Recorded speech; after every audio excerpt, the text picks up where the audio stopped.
Wes, we're going to open with the Gremlins. If you saw a flash of us before the intro started, I clicked with 2 seconds left, but it didn't work. The Gremlins are getting me. You may not even hear me right this second. I may be gremlining into the future. But welcome to the LowcoSports Lowdown. The Gremlins are out and about tonight, but so are we. Team Lowco, Justin Jarrett, Wes Kerr, and Marcus Walsh with you tonight. Max working late over on the north side with the Parks and Rec. It's a busy time of year for those guys for sure as it winds down for the high school sports. We're down to the pointy end of it now. Just one team left. One team left. The Hardyville Soccer Boys are going to go for the state championship on Thursday. No change to that tentative schedule. It's now going to be official Thursday at 2. I know that there are efforts being made to put together some kind of a spirit bus from Hardyville that fans can take. So we'll definitely get the word out on that. Lowco needs the back have the back of the left playing. If I know it's a tough time to make it out. 2:00 on a Thursday. Not the best. Yeah, you're not like just stumbling upon that. You've got to go out. You've got to plan on going to the soccer game to get to the soccer game at 2:00 on a Thursday. I mean, you can still watch it though. It'll be on NFHS network. Yeah. And of course, we'll have. I'm sure people will be reporting on it, in real time on social media and stuff. So, should be exciting times. And we had a state champ today, boys. Came out of nowhere, not really out of nowhere, because we knew Landry Williams from May River. Yeah, we knew Landry Williams from May River was the real deal, and was capable of putting together 2 days like this. He shot 73 yesterday, and Coach Whitmore said, he felt like he left a lot out there and felt like he could still get back in it. He was only a couple shots back, and he shot 71 today, 1 under, finished to even par, won by 2 shots. So incredible performance by Landry. Lefty, nice smooth lefty. He's been doing it for a good while over there. I don't even know what year is he now. He's been playing for them. I believe he's a junior. I believe it says here he's a junior. That sounds right. Yeah. So, but he's been playing with them since he was 7th grade, I think. So, 2-shot win. Very well. Impressive. 2-shot win over 2 other guys, and finished, I believe, an even par 144 for the tournament. Impressive stuff. From Landry Williams and a May River boys golf program that has really found its groove and has shown some good quality performances this year, but none bigger than what we saw from Mr. Williams. Who we talked to Coach Whitmore, and he certainly was trending upwards, was playing on his game at the best time of the year, which is what it's really all about. But this was a tight individual leaderboard, and Williams. Actually, he didn't get the low run today, but got a 1 under. But he was able to take over the top spot as he was easily better than Dawson Zabo and Merritt the Theseus, among others, throughout the day for this 4A competition. Despite Brady Sin shooting 3 under, Williams already had a head jump on him after day 1. So he is your 4A boys golf state champion. It's rare. It's rare to have. We've had some team titles. That's been rare, but especially individual champions they don't happen too often, and that's a massive accomplishment for not just Landy Rose, that entire mirror program to have the top golfer in the states in 4A. We've talked how good that girls program has been recently, but to see the guys put up a strong showing and that individual state champ. What a great way to cap off what has been a really tremendous spring for the Sharks in every aspect. So a lot of excellent runs from boys soccer, from baseball, softball. May River has been playing deep into the spring semester, and I think it's a fitting way to cap it off for not just the Sharks, but for the local to get a state champ in golf. That's that's something you kind of wish you were kind of think you'd see more often. And we do have some great golfers in here, but yeah, but I mean it's hard to do. Yeah, no doubt. I'd have to go back and look and make sure I haven't missed any over the last few years. But in my records, the last one I noted was Derek Bunce from Hilton Head in 2019, and before Uh, that, it was EJ Trahan in oh '96 wow! and '97. So this is Wow. very rarefied air. Yeah. Yeah. Goes back to before you were here, JJ. Whoa. Yeah, way That's a back. long time. Now on the girls' side, it's every year. Yeah. It's the last three. Claire Green, Robin Zatrower, and Harper Hedden have Exactly. dominated for us. So the fact that I have Harper in there in 25, that tells me I've been keeping up with this better than I thought I might have been. So I think that's the first one since 19 for the area for high school league. Now, you could say that a lot of that has to do with the fact that probably a good majority of our best golfers in the area go to private schools because of the schedule flexibility it allows them, et cetera. So, that would probably skew that a little bit, is that probably some of the most talented individual players we've had who have won state championships, they were guys at Prep and Christian. Sage Bradshaw, for example, definitely could have won some high school league state titles if he had gone that route. And there were other guys before them, at Hilton Head Christian and Hilton Head Prep. What's the guy's name from Prep? Yeah, I mean, and Trace Crow, and so we could have had more, certainly. If you take the whole spectrum, I think you got to, with golf, you really got to treat skis on equal footing. You really do, because and sometimes, I mean, we have some skis players who might outdo the high school league counterparts at times. So it's a much even playground compared to other. The last couple of years, that Prep team would have cooked everybody. Exactly. That Prep team that would roll out with a B team and win local tournaments, that was crazy. Oh man, I remember that. Their second team was just dominating everybody and everybody's first team. That's how good they were. Yeah. If they get in 4A, maybe 5A high school league, who knows? Kriskunas, Cade Kriskunas, that was one of the guys I was trying to think of. He was a dominator too. But shout out to Landry Williams, man. That's awesome, and he'll have a chance to make it 2 next year. Try to find a way to run him down and get him on the show before he. I don't think it'll be difficult. I think we can probably get him. He's between Coach and Whitmore, and I got his dad on Facebook too. Yeah, he has another year. Yeah, exactly. He's going to go play at the next level, no question. I assume that's his plan. You usually don't get that good at something unless you're aspiring to play it at the next level. Right. It's too much work if you're not planning to go beyond this. You can really see the pure numbers and the performance for other sports. There's no hiding. Yeah. Right. If you're shooting that low, if you're good, then you're gonna get looks. If you're winning individual state championships, odds are that you could play at the next level, and that's exactly the case. And guys, it just speaking of, go ahead. I was gonna say it goes back to coaching too. Talking about Hilton Head Prep and what Chris Tremblay has done with that team. Talking about Coach Matt Whitmore and what he's done with May River. Certainly Hilton Head. We talk coaching so much. We talk it right in step, no matter what the sport is, with the players as well, certainly.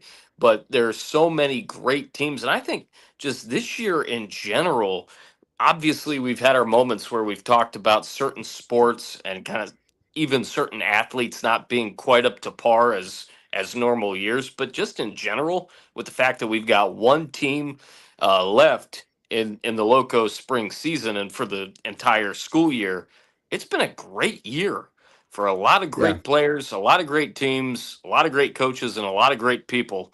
It's been an awesome year, 2025 into 26.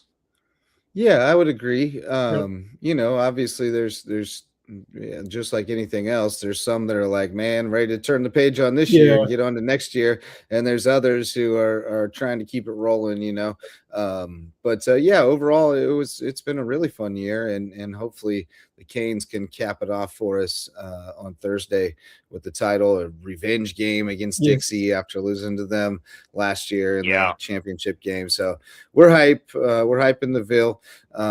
But I got some pep rally or something in the school. I hope so. I mean, it would be a failure if we don't. Yeah. We should have like a mariachi band playing them out the door to the bus. Yeah. Like, Yep. I mean, when I was a student at Hilton Head, we always paraded our state finalists out when they left to the events. So. Well, you'll love this, Wes. When the year that May River won the title, Coach Misa, the week before the championship game, he invited one of his mentors, Wayne Quinlan, to come and speak to the team. And Wayne, of course, the longtime soccer coach at both Beaufort, Hilton Head, and other places before that. Won a state title or two. Yeah, he won one. Very accomplished coach in his own right.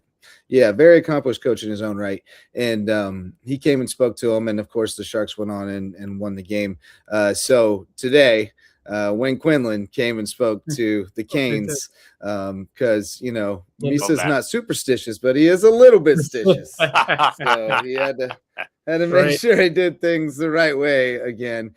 So Coach Quinlan delivered his pregame speech, and hopefully we're locked in and ready to go. But I knew you'd appreciate that, Wes, as another guy who has had so many great moments. Here and a great individual, awesome leader for a number of teams he coached, including Beaufort recently. But then before that, bringing Hilton Head, which I believe is their only boys soccer state championship, unless I'm forgetting one. But I know he won one with them in the 2010s. Yeah. I've had a chance to get to know Wayne through my colleague at WHHI, Lisa Richardson, and have had a chance to interview him on the air. A great coach and an even better guy. Wayne is definitely a beacon of light for our Lowco athletes for sure, and the community as a whole. Yeah, heavily involved with FCA, which Misa is proud to champion that. We started a new FCA huddle at Hardyville this year and have the highest attendance on average of any of the huddles in the area, despite being one of the small schools. So Misa takes a lot of pride in that. Yeah. I mean, maybe it's just because it's a way to get out of class. I don't know, but for whatever reason, they like. Well, they always give us they always give us Chick-fil-A biscuits every morning when we. See that might be it, but hey, whatever you got to do to get the people the message, right? I mean, Jesus had his fishes and loaves, and he did, and Wayne Quinlan's got his Chick-fil-A biscuits. But no, that would be. Let's see, what were you saying? Hilton Head won it in 2013. They beat Eastside for the 3A title. The year before, they lost in the championship to Fort Mill in 2012. So. And wait, did they play the same team the year they lost? Just like trying to find a parallel there. No, it was a different team. No, they lost to Fort Mill and then beat Eastside. Okay, so different team. No parallel there. Same scenario, like getting back there after losing last year. So you have that same kind of storyline. Even though you're playing the same team and they play a different team, it's getting back there after losing the year before. So different. Yep, exactly. So yeah, I'm updating my records here as we speak, so we can know who's been the most recent state champs and all that stuff when it comes up. You got to have that stuff on record. Absolutely. Boys off So yeah, shout out to our sponsors first. We're brought to you by Mickelson Law Firm and WHHI TV. Mickelson Law Firm, our original sponsor, our official real estate closing attorney, and presenting sponsor of our Hilton Head Christian Academy coverage. They're still celebrating that third straight baseball state championship over at HHCA, no doubt, and will be year round, I'm sure, until somebody knocks them off. They're going to keep partying over there at the HHCA baseball field. Yeah, absolutely. Summer long. But Mickelson Law Firm can help you with all your legal needs right in downtown Bluffton. And if you need local news, you know where to get it. WHHI TV keeps you in the loop. There are partner in local sports coverage. They do a great job with their live event coverage and the day-to-day with Marcus and Bob Stevens and the gang. And we're happy to contribute as well, trying to get a new segment of Loco Lights together for tomorrow so that we can set the stage for Hardyville. And then next week we'll round up the last bits, I guess, after Memorial Day. So WHHI TV for all your local news needs, and they share Marcus Walsh with us. So kind of them. How you doing, buddy? Yes, indeed. How have you been, Marcus? Doing quite well. Just another busy day. Obviously, yesterday was at the station for a good portion of the day, and then doing stuff around here. Did some wedding planning today and whatnot, and got over to Station 300 for a little late afternoon, early evening kind of date. Sam beat me all 3 games that we bowled, and then I downed my sorrows with the Jamaican jerk burger over there, which is one of the best hamburgers I have ever had. All right, phenomenal. I'm down with that. I'm down with that jerk burger. Any kind of thing where you start bringing in Jamaican jerk burger, Thai or jerk Caribbean seasonings into a burger situation. Ooh. It's got pepper jack cheese and pineapple and they got like soy. they got like a pineapple jelly on there, right, or something. Off the whole ring. I'm of about that life. That thing. It's off the hook. That looks I felt like I was in Hawaii for like a half an hour eating that thing. That thing was so good. Good stuff. But you were just at Station 300. That's right. Good stuff. But yeah, as you alluded to, all the way to Hawaii, just go to Station 300. Right. Yeah. Yeah. And if you can go, you don't have to go to Jamaica. You can just go down to Red Stripe. That's right. But all right. So you alluded to it, Wes, but the May River Soccer, they came short. We told you about that, though, didn't we? We did. May River Baseball, though. We were here last on Friday. Yeah, May River Baseball. When we last left you, May River Baseball had forced game 3, and they had to go on the road, and it didn't go bueno. They hung around, but then just finally got away, and they ended up losing 9-3. But they hung around this game. At one point, they're down 6-0. They made it 6-3. The bases loaded. And you know, it was a real possibility for them. They had a chance to come back, but then Hartsville made a pitching change, and the reliever kind of shut the door. In that 5th inning, and then they got a strikeout there to end the inning, and then they came back and put up 3, and I think that was just the death knell. You know, like they just didn't have that in them. If they got a hit there and it's 6-5, like all bets are off. But you know, Coach Schmidt, I saw you put on Facebook, which basically what Mullis had said to me and what I kind of echoed the other night is that they feel like they're a year ahead of schedule. Yeah. You know, they thought this was going to be a team outstanding season from. Yeah, they didn't expect quite it to go quite this well this year. They had a couple things fall into place and some guys step up and grow into roles. And you know, they had, they're at the end. They had sophomore batting second, and he was kind of their most reliable pitcher down the stretch in a way, or one of them. They had a freshman playing shortstop. They had young guys, you know, out there in big roles. So it definitely hurts because it hurts the way they lost because you kind of thought if they had one game. Well, because they should have had game 1. They had game 1 in the bag. And if they had game 1, I would like, obviously they won game 2, but you know, different. I always say in sports, like you can't. You never know. Assume something will happen because they say, you know, when you have a double play that wipes out a base path and the single, like, hey, just if they wouldn't have, but it's always a different situation. Well, because I mean, because nothing happens in a vacuum, and the outcome of the previous game affects the emotions, which affect the next game. You know, that's why momentum is real and all those kinds of things, and why you have to actually take action after a loss and try to do things to build yourself back up. So, but they had a heck of a run year. And they were an eyelash away from going on to the next round. pretty impressive. And their Yeah. JV was really solid this year.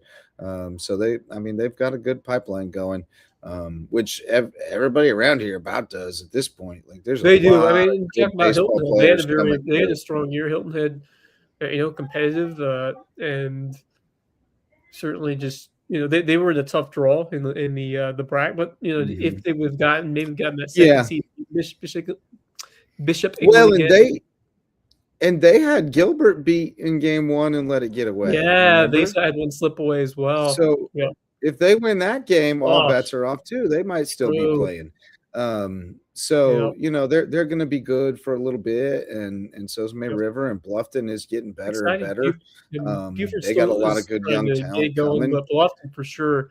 Well, Beaufort was kind of already in rebuild mode this year. I think they'll be better and better the next couple of years. Of course, now we get Uzi Beckham coming in. Bishop England is gone from our region, and now we get the Bengals back. So and Colleton, had a rough year this year, but you get year 2 of a new coach next year, and I think he's going to be able to do something there. He has support from the administration, so hopefully he'll get that program. It's tough, man. It's a tough thing for Colleton to compete in this region in baseball. There's such an outlier when it comes to certain sports. It just doesn't fit with this. When the demographics are really tough for some of those sports, especially. Obviously soccer and tennis, and they've gotten better at soccer, but the non-traditional sports, so to speak, they've struggled at, and baseball has been one of them. But they've always had a handful of good players. It's just hard to have enough depth to have a good program when you don't have a huge baseball playing community in your school. But for a long time, that was because kids were going to Colleton Prep who played baseball. But now they hired Colleton Prep's old coach, and he came over this year. So, I think they'll make some moves. But that was the end of baseball season for us. Sharks going down after soccer lost a tough one on Friday. But we had some more state champs in the track. We told you Friday night about Hilton Head girls winning the state title and May River getting second in the boys by a half point, which is just devastating. And we started to tell you some stuff about Friday night's meet, but we got the officials now. 4A or 2A girls, rather. Hampton ended up in fourth. It was 2 points out of second, but Philip Simmons had 159 to Hampton's 49.5. So crazy work for Philip Simmons. They did the same on the guys' side, just absolutely dominated. Well, not quite as bad, 107.5. And second place was like 50. So pretty disgusting. State champs, Jemani Cheneyfield from Whale Branch in the 100-meter hurdles, girls. Ariana Allen from Hampton in the 100. Larimore Pryor from Whale Branch in the long jump and the Whale Branch 4x1. On the boys' side, Tyler Davis from Hampton County in the 110 hurdles. He edged the Jet, Jonathan Kelly, by 0.05 of a second. Wow. And that was our only boys champ in that one. And then on Saturday, how about this? Jasper County showed out on Saturday at the 1A state championships. Not place-wise necessarily. In the girls, Hardyville was 11th, Ridgeland tied for 20th. In the guys, Ridgeland was 4th and Hardyville was 5th. But some of the individuals really showed out, especially on the guys' side. Deshaun Albany, sophomore from Ridgeland, Day. Great he player. He got first. He got first in the 100. He ran 10:59 or 10:60, depending on who you ask. Barely edged Kamari Brown, who ran 10:73 and got second from Hardyville. But then Kamari got Day in the 200. Kamari went 21.91 and Day went 22.08, and they went 1-2 again. Yeah, so look at that. Going 1-2 in the 100 and the 200. How about that? The Lowco, a couple 1-2 finishes. That's especially Jasper County showing out against the rest of the state. Yeah. That is fantastic. Yeah. And not just that, but Daniel Briscoe from Hardyville, a.k.a. Bowl. You guys may remember him from winning the dunk contest at the JV basketball tournament last year when we had a dunk contest and he threw down a crazy one. But Daniel, remember hearing about it. Daniel won the high jump with a 6'7", and he actually did that on the podium. I have video of it. Actually, I do have video of it, thanks to one of our moms. Cat's clawing me. I gotta find it here. This cat's driving me crazy. I got a lot of videos, bro. Yeah. But yeah, Bol, and then the other one that was brilliant is I don't know where it is that the Hardyville boys 4x1 also won a state title, school record 42-40. And get this, you had Kamari Brown on there, he's a senior, but then you had Kyrell Jameson, who you guys remember, junior, and then you had two guys you're going to know real soon because they're 8th graders, about to be 9th graders, named TK Nelson and Jeremiah Dunham. And one of them, TK's a running back, and Jeremiah, they call him Megatron. And you're going to get to know him real quick this fall. Well, speaking of that, and we haven't officially announced our schedule yet, and we probably won't for a while, but there is a chance that we will actually head to the Ville. There's a week that I'm looking at for us to broadcast not only Hardyville again for the second straight year, but for us to go to Hardyville if possible. And that's the game versus Buford possibly. Gotta see about getting that. That's the opener on our schedule. That would be that's the opener for them. Yeah. 0 week 1. So plenty more as far as football schedule goes. My internet's struggling right now. For sure, the next 6 weeks. Yep. There'll be time enough for counting when the dealing's done. That's right. A great man wants to know when to fold them. Know when to hold them. You gotta know when to hold them. That's right. You gotta know when to fold them. I'm about to show you Megatron, though, just so you can get an idea. And remember that I told you this young man is in 8th grade. So we had our awards, athletic awards ceremony on Sunday night. Coach Misa did a phenomenal job of putting together his first awards ceremony as AD. He had a terrific speaker. He's a Jasper County native and an NFL alum. He played in the NFL for a bit. Now a motivational speaker named Kyle Green. And here he is. Remember, the man on the left is a former NFL player. The man on the right is an 8th grader. Wow. Incredible. Who was just on the record-setting state champion 4x1 team. That's Jeremiah Dunham, and you're going to get to know him very well, both on the basketball court and on the football field and on the track, clearly. But no, this 8th grade class coming in is pretty special, and Coach Biff is super hype about what we got going on at the Ville for sure. But speaking of Coach Biff, there he is. I was looking at pictures. Kyle Green was awesome. Terrific speaker. Really talked to our kids about how everybody has what they need to be great inside of them. And it's just about getting it out. And it was a good message, and hopefully it resonated with the kids, and they can go out and strive to be the best they can be. Lots of state champs for the Lowco at the track and field. Really terrific showing from the area. I mean, tremendous. Couple other standouts from the 1A meet. Kyrell Jameson, as I said, he got second in the 400 also. Barely lost that one. Cordell McLean from Ridgeland, second in the 110 hurdles and second in the discus. Terrence Hayward from Royal Live Oak, second in the pole vault. Ridgeland's 4x1 was third. And that's some of your big top finishers. Kaya McQuire from Hampton County. I got to shout her out as well. 2 silvers, discus and shot put. Very nice. So, excellent.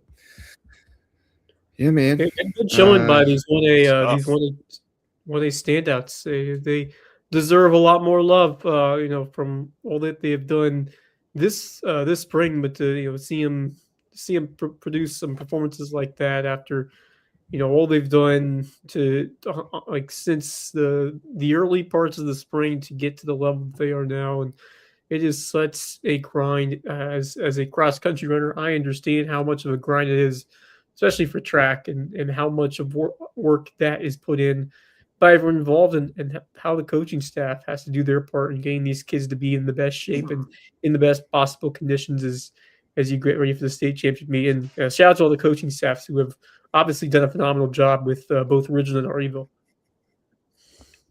Yeah, man.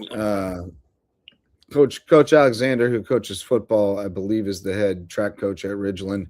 And then Coach Chuck Morrison Ford, who was a standout multi-sport guy at Hardyville back in the first Hardyville era, is our track coach cool. at the Ville. And he's got, it's super cool. And he's got a number of assistants who he speaks very highly of. And obviously, when you got the number of kids that you got to have for track, you can't do it alone. You got to have people, and he's got throwing coaches and jumping coaches and hurdle coaches and all that stuff. So he's done a great job of putting that program together over the last 2 years, and it's just going to get better and better. And I know he's trying to figure out how to do a summer track club and all that stuff and do it right. So we do need a new track because ours is a little rough, but that's in the cards. We got funding for it, so should be coming. And Ridgeland, man, they've always had Jasper County's always been proud. They've always had speed. They've always been proud of those track teams. So we're definitely on the up and up right now.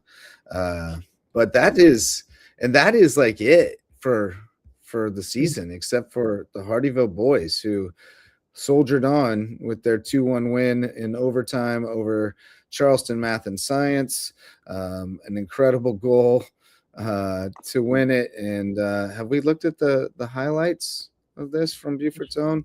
I guess we did a little bit when we had Coach on, right? Yes. Sure. Yeah, I think we did a little when we had Coach on. But what do we got here? This doesn't look like a highlight. I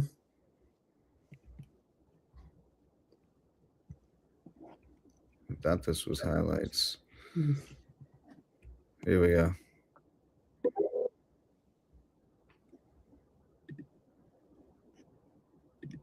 There's a lot of stuff going on here. Anyway, I'll scrub on that on the other side, but not much to add to what we talked about the other night with Coach Misa. I've talked to the boys a little bit this week, though. They remain, just chill. Like they don't seem, I think having been there last year is a big deal. Not all of them were a part of that last year, but I think enough of them were that they can kind of tell the guys what to expect, and I think they're ready for whatever it comes at them.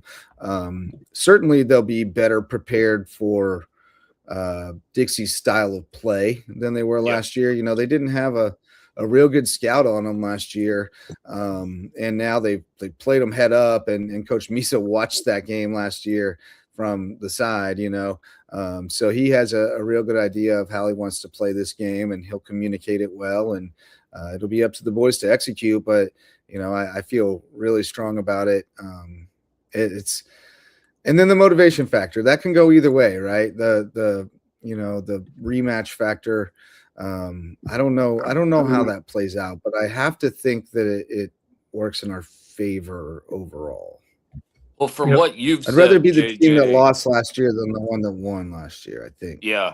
From what you've said, it's also imperative that the guys know what they have to do, and it sounds like they certainly do, and that they're confident, but they're not, overzealous or arrogant about it. It's a business-like mentality, it sounds like. Right. That's what you have to do, especially in this type of thing. Same situation as last year, where you're playing the team that knocked you off last year. Right. It sounds like they've got a great head on their shoulders, all of them, and obviously with Misa and a bunch of others at the helm, not surprised at all.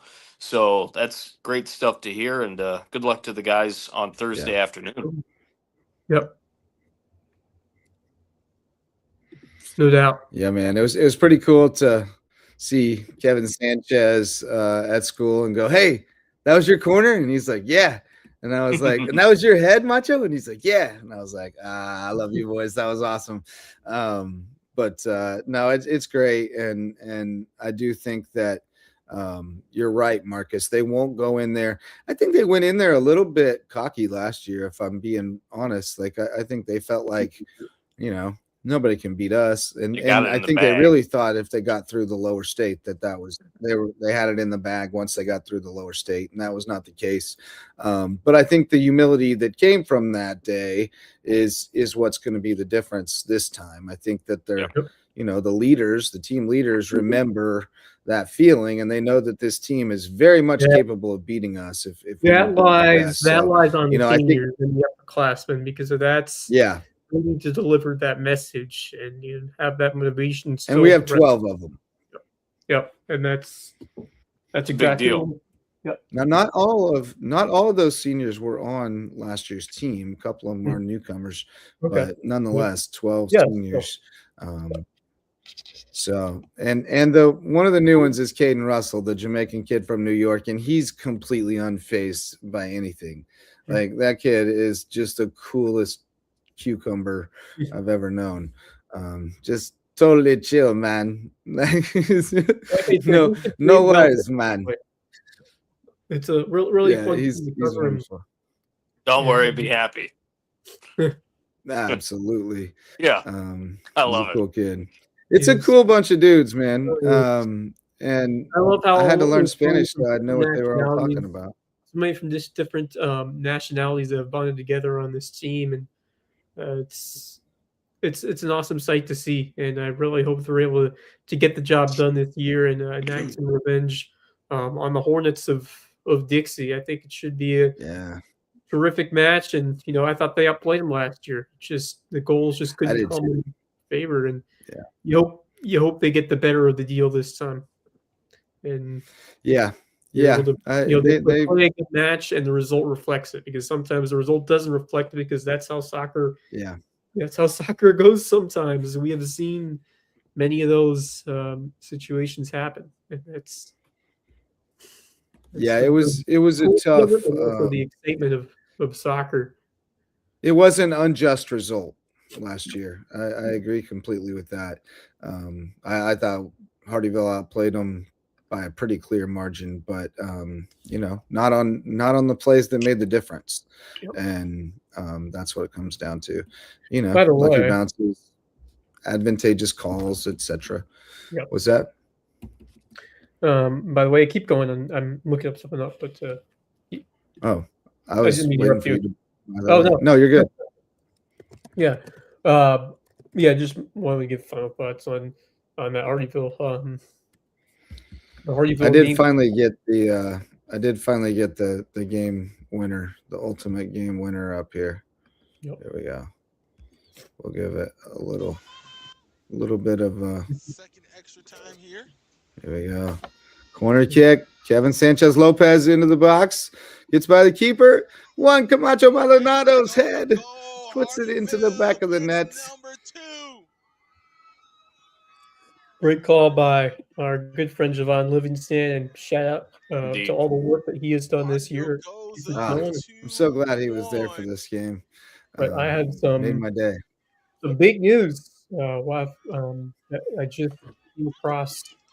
We will talk about as we wrap up. Big news, huh?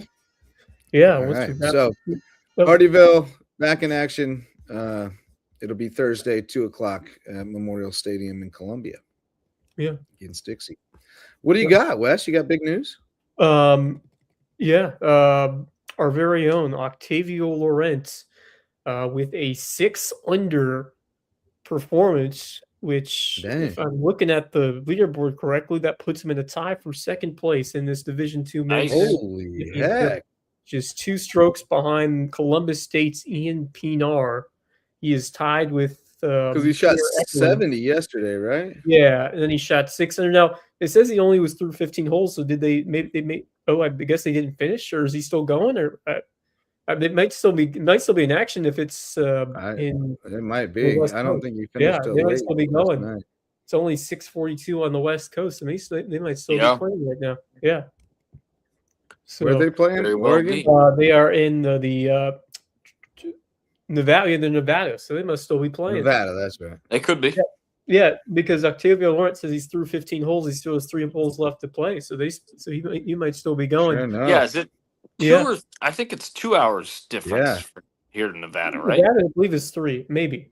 You 3 or 2. It depends on what part in Nevada, I think.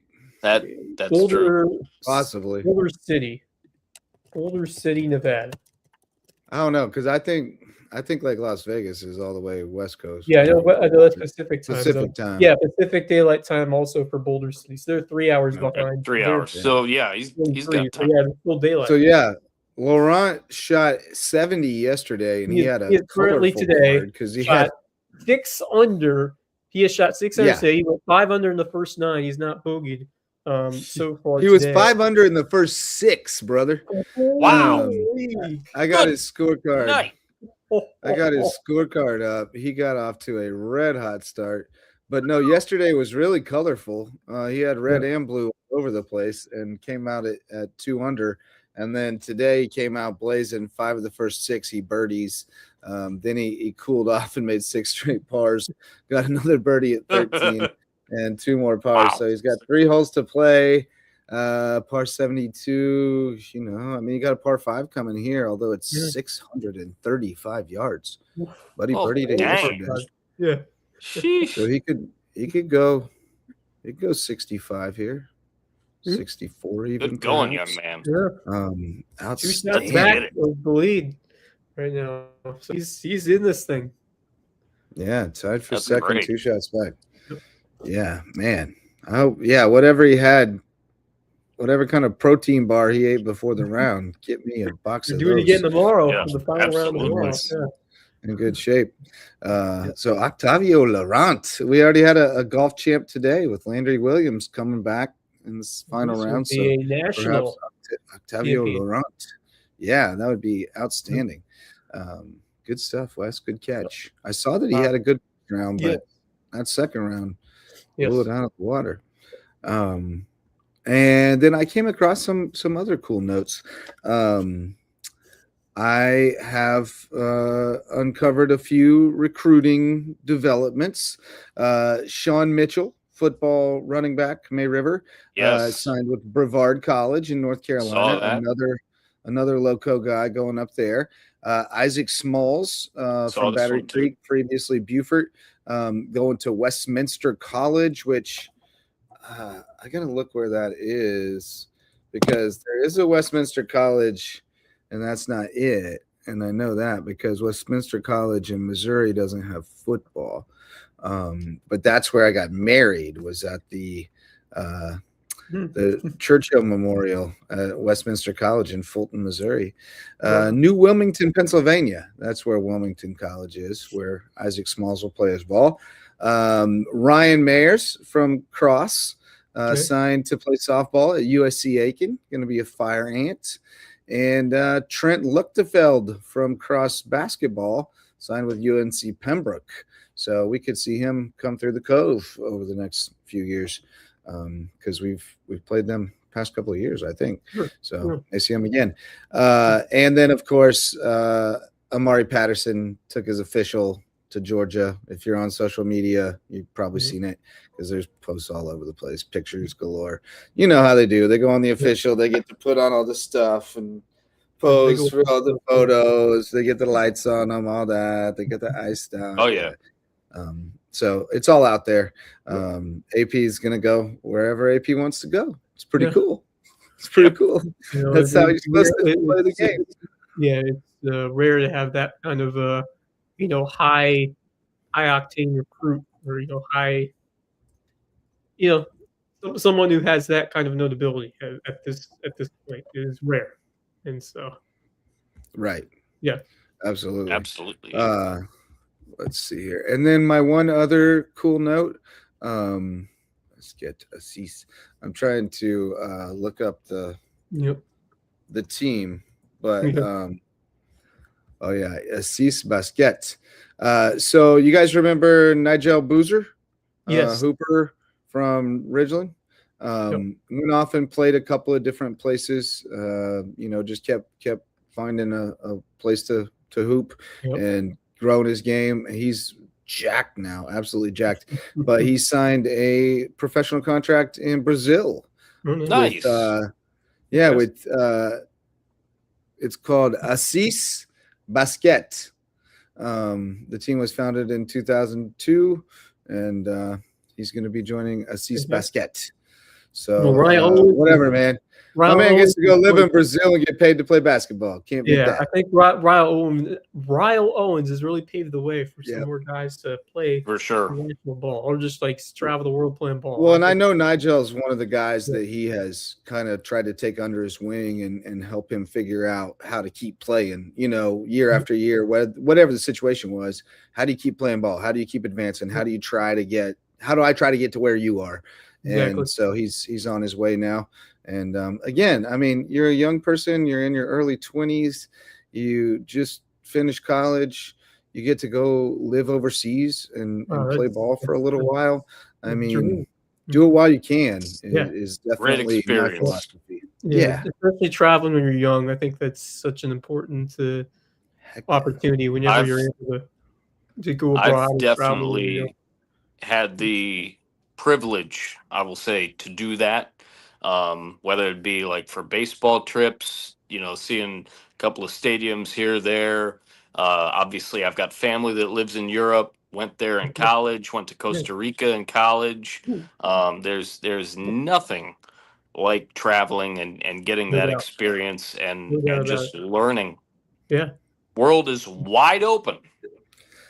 Take advantage of it, kids. That's it. Well, and it just helps you kind of understand how big the world really is, helps you grow too. Yeah, it just helps you kind of see that, hey, the boundaries aren't as tight as they feel. Like you don't have as good an idea of the world as you thought you did. And you realize that as soon as you get outside of your comfort zone. Just little things, like the soda tastes weird here, or whatever. Like it's just little things that it's a big world out there, and hopefully we all know that your perspectives can get tweaked a little bit if you for sure avail yourself the opportunity to expand your horizons and and just embrace it. When you do get a chance to do it, embrace it and absorb it, immerse yourself in it. Don't try to fight it. Don't go to the dang American fast food restaurant in the foreign country. Eat the food, man. Like, just even if it's terrible, you'll have a great story. I don't regret eating haggis, but I'll never eat it again. But I don't regret eating it because now I can say, like, oh yeah, I tried it. It was awful. My brother actually tried it too. He said it wasn't half bad, and that's the other thing too. Is somebody has one opinion, right? Another has a completely maybe different it's for you. Maybe it's for you. It's not for me. The texture was not for me, and nor was the flavor. And I just it couldn't get out of my mouth fast enough. But other things, I tried that I thought were weird, and I was like, well, that was good. Shoot, the first time I was offered calamari, I was like, what now? It's what now? Now I love it. It's my favorite appetizer, but gotta try new things. Travel, try things. Yeah. It's a moral. Yeah, I mean, not everybody has the means, obviously. Right. I mean, if you have opportunity, and have the means, like I said, especially for the younger people watching, I think is the high school, college age kids. I think it's really speaking of which, speaking of traveling, I thought this was really cool. It's one of the cool things. We talk about it all the time when you go to a game and kids are back from college and they're hanging around and doing their old things. Coach Schmidt's daughter, gosh, I'm blanking on her first name right now, but his oldest daughter, he's got 3 over there that are, they've got their hand in everything. They're the managers for all the teams. But his oldest is at USC now studying athletic training and physical therapy, which is what he's interested in that program. He's only a Nice. freshman, so he could change his mind, but he's very interested in that program. And I'm more interested in it after hearing that she's going to Australia this summer for like 6 or 8 weeks. Oh, wow. And it's Awesome. a course on athletic training in Australian sport. So they get to visit like a rugby club and a cricket ground and like learn about common injuries in amazing alternative sports that we're not as familiar with, that we can't really cool. necessarily learn about here. An amazing opportunity. Incredible, right? Like what a cool thing. Gets to go to Sydney and around a couple other places. Really nice part of the world. It really is a cool part of the world. Never been over there. I want to badly. But man, that's a long time on an airplane. Yeah. It's a very long time on the airplane. Yes. I get a little claustrophobic. Yeah. I made it to Europe, but I don't know about that's going all the way across the world for that one. So that's a haul. I don't know about Asia or Australia. I don't know if I can make it. So that's about all the sports news we got going on, boys. So we'll throw out some sponsors, and then we'll throw out some parting thoughts and call it a night on this fine Tuesday in the Loco. Shout out to Hudson Seafood House on the docks. It's a great place for seafood, sunsets, and cocktails on Hilton Head Island. And they're the sponsor of Under the Bus. New episode tonight. Wes was at the helm. I was listening in, and the boys were doing their thing. They were up to their usual. Yeah, they were. A lot of Knicks talk, a lot of Yankees talk from Rich. He's wearing his Knicks hat. He's bashing on the Yankees. He's ready to fire Boone again. It's like the moon cycles with him and Boone. Loves him, hates him. Loves him, hates him. The New York sports fan. That's amen. But you can check that out over on the Loco Media YouTube channel, and check out Hudson Seafood House on the docks right on Skull Creek.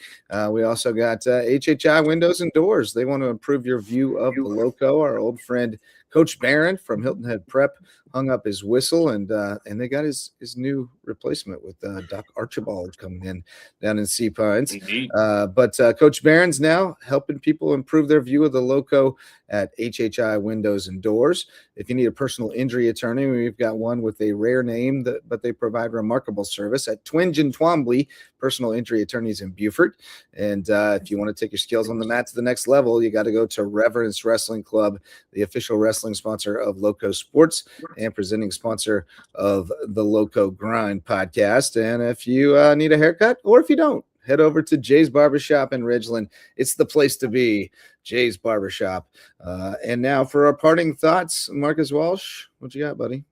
Well, I had said last week that there was a golf event happening. It's actually tomorrow that Lenora Sellers is putting on. So that's tomorrow.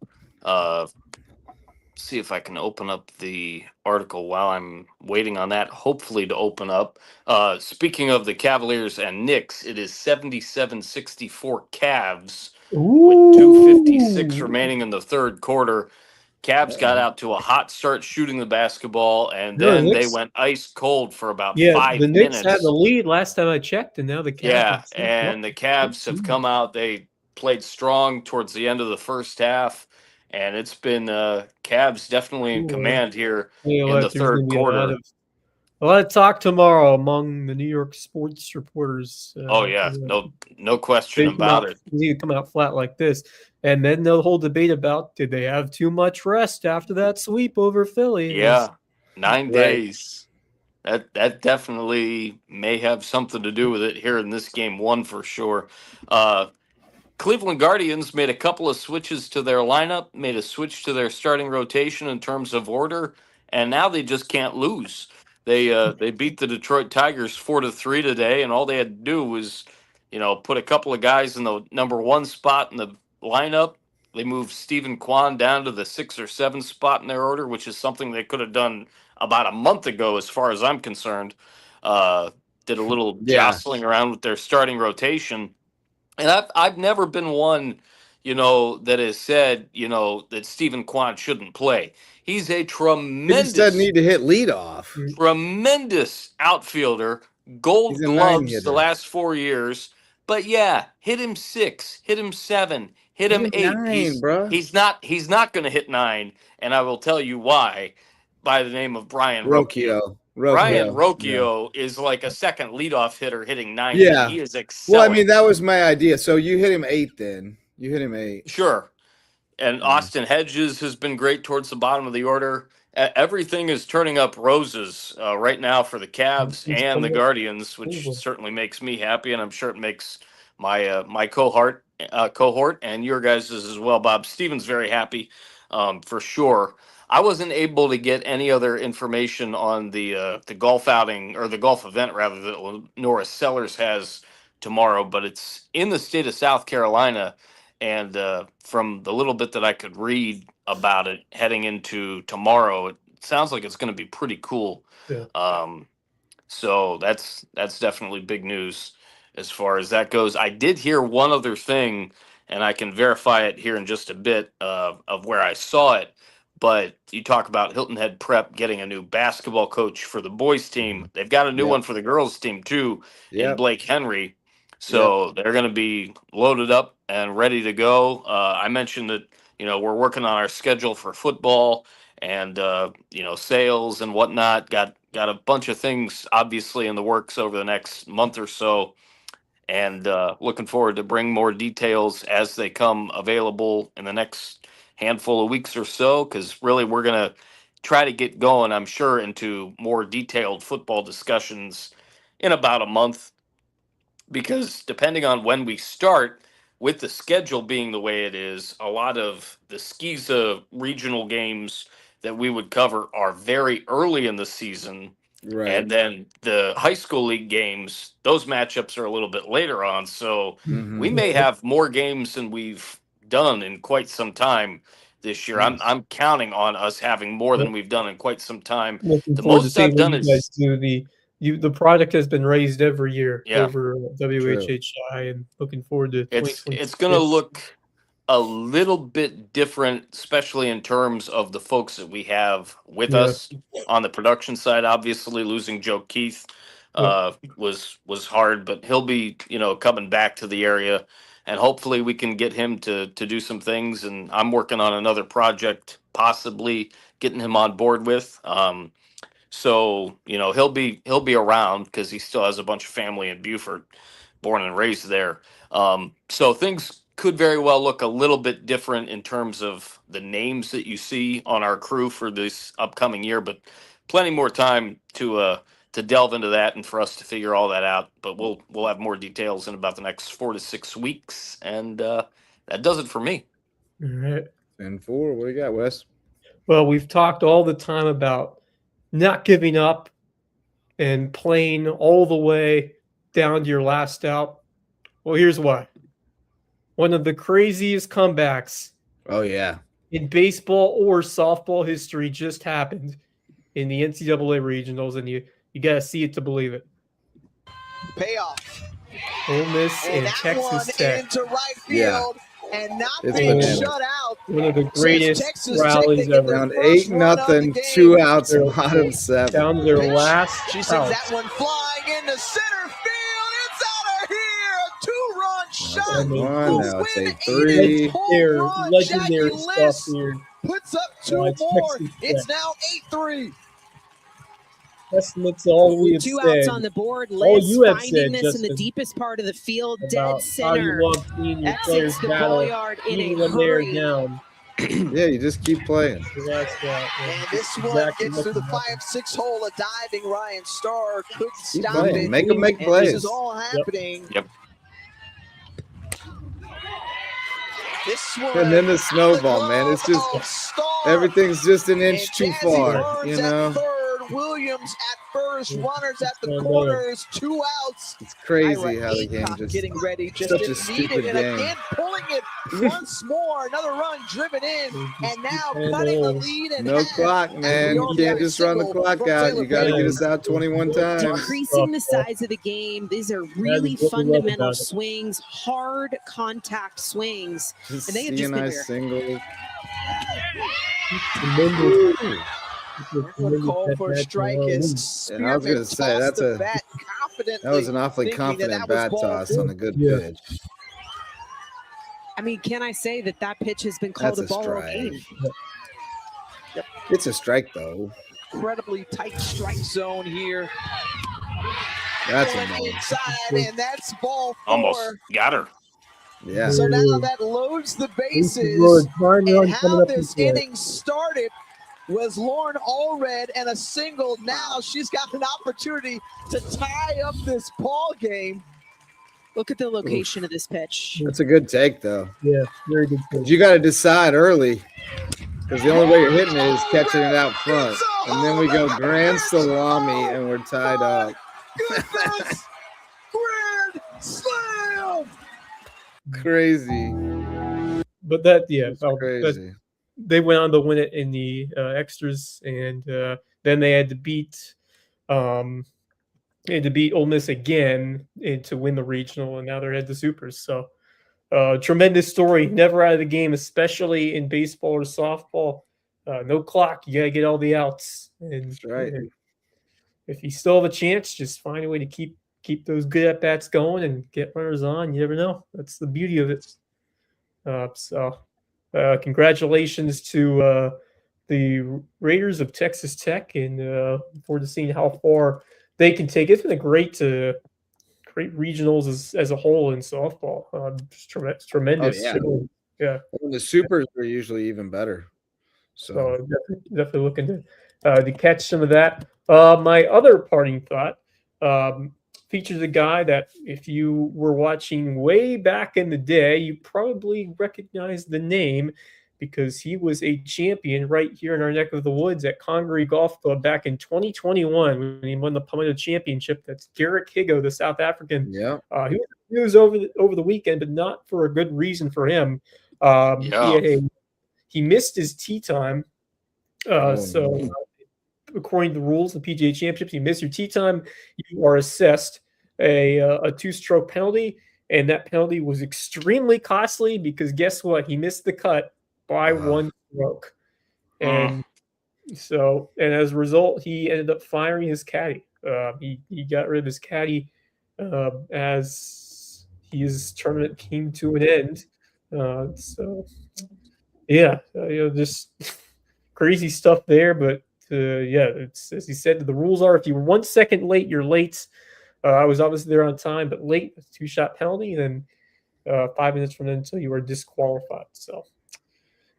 Lesson to all: be punctual, be on time. But it's certainly a tough situation there for our guy Higo, who certainly a tough. It's got a big game, but you got to show up for the tee time. It's an important part of it. So did you guys see that LeBron James set the record in the javelin for junior college men? Not lying. But it's LeBron James from Trinidad and Tobago. How about that? It looks like, he's from New Mexico Junior College. His name is LeBron James. Medalist in Jamaican high school, and his name is LeBron James. Can you believe that? Pretty wild stuff. Yeah. I don't know why I can't get to. Oops. I can't. Oh, there we go. There he is, LeBron James. Got me by surprise. I had to call him the king. That's hilarious. I know. It's too funny. Yeah. There he goes. There's his record-breaking javelin, 77.91 meters. That's pretty crazy. Yeah. But I had to do a double take. I was like, is this AI? LeBron James? Oh, no. Different LeBron James. So there you go. I love those coincidences and names. Learn something every day, right? Right. And then I thought I saw one other thing I was going to mention, but now I got to scroll back because I scrolled too far. Reminds me of, I don't know if I think there was an ESPN commercial where the taxi driver is waiting for Michael Jordan. And he thinks it's the real Michael Jordan or the player, and ends up being just a normal guy or something like that. Just a guy named Michael Jordan. Yeah. There's also the Always Sunny episode where they go to the Philadelphia Eagles tryout, and Donovan McNabb's there, but it's just an actor, and it's the guy Elvin from the Cosby Show, and then they bring him back later in a different episode as Tiger Woods, the same actor, And they're like, that's not Tiger Woods. I'm pretty sure that guy pretended to be Donovan McNabb one time. It's so great. That's great. Great running gag with the guy from the Cosby Show. But no, that's I think that's it was that, and then I just want to wish luck again to our Hardyville boys. Tremendous group of young men. Any that weren't got weeded out pretty quickly when Coach Misa came over. And really, I mean, none of the there were a couple guys that kind of got out of line from last year's team, and they're not a part of it anymore. And Misa has done a tremendous job of bringing that program into focus. And this is just going to be the start, because even though we have 12 seniors, he tells me that the talent coming up is the depth of it is going to outshine what we have now. And you would believe it if you go out and watch even recess. Like I take the balls out and dump them out at lunchtime for 15 minutes, and it is just a flood of kids playing soccer. And they are skilled, and they're coming and coming and coming. So should be a good long run, I think, for Misa's boys, and I hope it starts. Hopefully the dynasty. I had a feeling that it was going to be a special program when he came over. I couldn't agree more. Well, I mean, and Coach Wright was a great coach last year, but the language barrier was real. Yeah. I mean, he was a Jamaican guy, and almost none of those guys speak English as a first language. So it was a challenge. I mean, at halftime of the state championship game, it was players who gave the speech, not the coach, because he couldn't really communicate to them effectively what he wanted to communicate to them. But those boys knew what needed to be said.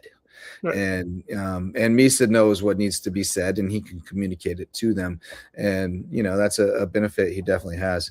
And he is definitely one of the most entertaining men in sports entertainment. Yes. I also believe in recess. I'm so glad we started it this year. Miss Francis and I speared it up. She started it for A lunch, and she recruited me to do it for B lunch. And I said, absolutely, I get to go sit outside for 15 minutes instead of in the cafeteria. Yeah. Sign me up 100%. So we do that every day. And sometimes I, play around a little bit. Yeah. I feel like it.